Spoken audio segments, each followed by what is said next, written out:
Hello friends, letter writing session 4 में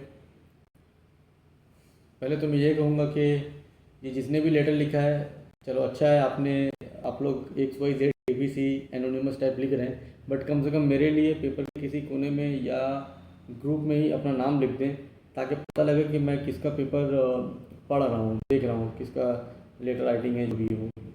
तो ये चीज़ें ना, यहाँ पे हम देख रहे हैं कि जो भी है, ये HM कुछ नाम दिया हुआ इनिशियल्स। छुट्टी वाले जो टॉपिक पे इन्होंने लिखा है कि to the manager ABC company XYZ district PQ1। Very good, यहाँ तक तो दिक्कत नहीं है। Subject request for grant, of नहीं होता है, ग्रांट होता है, ठीक है, जस्ट ये ऑफ सही नहीं है। तो ग्रांट 1 डे लीव ना, पिछले वीडियो में मैंने बोल दिया है, दोनों वीडियो को अगर आप देखें तो 1 डे लीव, तो लीव कैसा होना चाहिए, क्योंकि ये ऑफिशियल है ना, ऑफिस से आप लीव लेना चाहते हैं, तो लीव कैसा होना चाहिए और कौन से डेट पे होना चाहिए, ये बहुत इंपॉर्टेंट है। ओके सर, आई ना ऑलरेडी मैं डिस्कस कर चुका हूँ, दोबारा उसको टाइम वेस्ट करने के लिए डिस्कस नहीं करना चाहता हूँ। आप पिछले वीडियोस देख सकते हैं, प्रोबेबली पहला वीडियो में ही मैंने बोला था आई के बाद क्या क्या चीज़ें होनी चाहिए।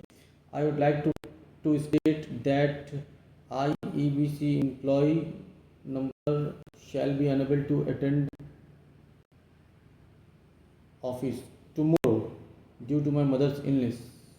Okay, she has been unwell for past few days and I need to take her to a physician for proper medical consultation. चलो ठीक है, ठीक है यार, देखो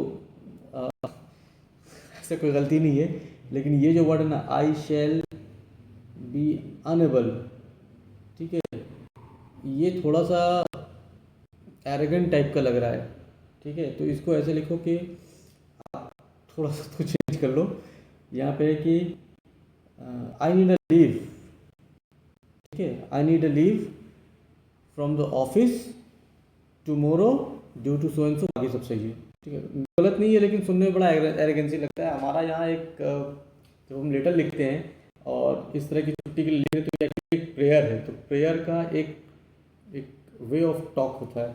ये जब आप डायरेक्ट इनडायरेक्ट स्पीच आप जब करते होंगे, बनाते होंगे, पढ़ते होंगे, तो वहाँ पे देखिएगा वर्ड्स वहाँ पे मैटर करता है। He inquired of, he interrogated, he asked, he informed, he stated, it's directed, he requested, ये सब एक ही सेड को कन्वर्ट करके लिखते हैं हम लोग उसमें कि he said so and so, he asked, he directed, he informed. तो उस हिसाब से ये टेम्परामेंट जो है झलकना चाहिए।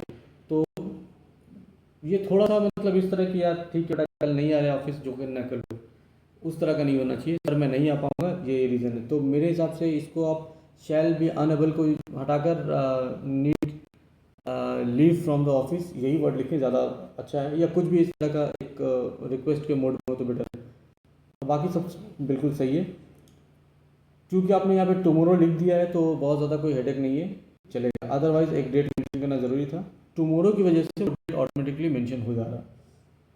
इन view of the above I humbly request, देखो फिर ये गलती, सुपरफ्लुअस मैंने बोला था, सुपरफ्लुअस वर्ड्स इंग्लिश में साफ करते हैं। अगर आपने स्पॉट एरर कभी किया है या पढ़ा है, तो ये चीज़ इस पर बहुत ज़्यादा इस पर एम्फेसिस दिया जाता है, खासकर SSC स्टाफ सिलेक्शन कमीशन के एग्ज़ाम्स में। सुपरफ्लुअस की वजह से एरर निकलता है। रिक्वेस्ट आप कर रहे हैं, रिक्वेस्ट हम्बल ही होता है, रिक्वेस्ट कभी भी एरोगेंट नहीं होता है। तो ये हम्बल वर्ड यहाँ मेरे हिसाब से तो नहीं होना चाहिए। I request you to kindly grant, फिर वही से ग्रांट काइंडली होगा, चलो ठीक है, फिर भी ये माना जा सकता है। Kindly grant me a favour for, grant me leave for 1 day,